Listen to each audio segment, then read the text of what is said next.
Nga na nangangalap ng impormasyon itong si Major nang sa ganun malaman nila kung ano talaga ang tunay na dahilan kung bakit ito namatay at kung sino nga ba ang may motibo sa pagbatay ng naturang krimen na ito nga si Meredith Simmons.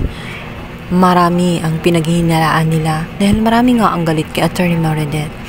Maaring itong si Patricia dahil nga sa sobrang selos. Maari din niyang ginawa niya ang bagay na iyon dahil na makita niya itong si Ramir kung saan hinahatid niya itong si Meredith na hilong-hilo na nga. Sa kabilang banda, takot na takot naman itong si Lorena.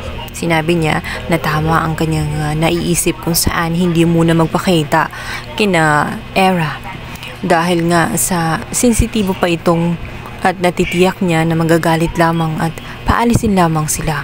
Nahalata naman siya nitong si Attorney Constantino.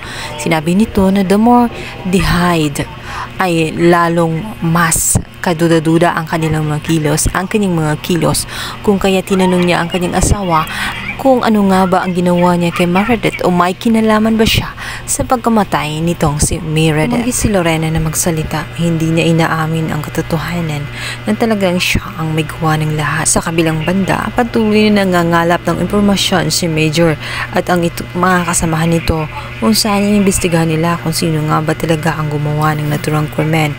At dito nga ay malalaman nila na ito nga si Evelyn ay naroon pala sa mismong crime scene. At nakita din nila ito sa CCTV kung saan kumuha pa ito ng gamot. Nakita din na pumasok ito sa naturang bahay nitong si Meredith. Kaya posible nga na si Evelyn ang nakasaksi at posible nga siya ang magiging eyewitness. Kaya naman itong si Lilette ay sinabi nito sa kanyang kapatid na si Era na kailangan niyang makita at mahanap itong si Evelyn dahil tanging siya lang ang makakatulong. Ang malaking katanungan ngayon, magpapahanap pa ba itong si Evelyn? Ngayong tinakot na siya nitong si Lorena at binayaran siya ng malaking halaga kapalit ng hindi niya pagsasalita at pananahimik. Sinabihan ito na lumayo-layo na at huwag nang magpapakita sa kanila. Gabi-gabi naman ay hindi makakatulog itong si Lorena sa krimen na kanyang ginawa. Tela, nagigilty siya at binabangungot sa mga kasalanan na kanyang ginagawa. Kaya wala na siyang ibang choice kundi sabihin lamang sa kanyang asawang si Attorney Constantino ang totoong nangyari na siya talaga ang may kasalanan. Sinabi niya kung naroon lang umano siya sa naturang crime scene at tinulungan umano niya nga daw ay nagpapatulong pa siya sa kanyang asawang si Attorney Constantino sa kanyang ginawa dito kay Attorney. Malinaw naman na may motibo din itong si Attorney Constantino dahil na rin sa kapangyarihan na hawak nitong si Meredith. Gustong-gusto kasi niya ang posisyon na ngayon ay nawalan siya ng trust dahil nga sa kanyang record at binigay nga kay Meredith. Ngayon ay tuwang-tuwa nga siya dahil patay na si Meredith. Ngayon posible na nga siya ang pipiliin ng mga board member na siya ang papalit sa pwesto ngayon itong si Meredith. Hindi niya magawang magalit sa kanyang asawa dahil pumabor naman ang ginawa nito sa kanya ngayon. Lalong-lalo na sa kanilang anak na si Ino.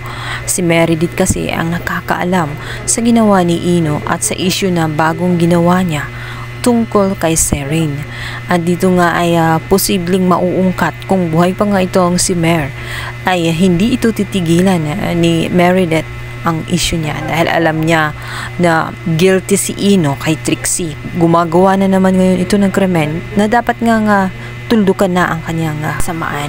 Subalit dahil sa ang kanyang ina ay gagawin ng lahat-lahat maprotektahan lamang ang kanyang anak na si Ino at ang future nito ay ginawa niya ang karumal-dumal na krimen dito kay Meredith. Wala siyang pakialam. Kahit na umiyak ang mga anak ni Meredith, ang importante ay mailigtas niya ang kanyang anak.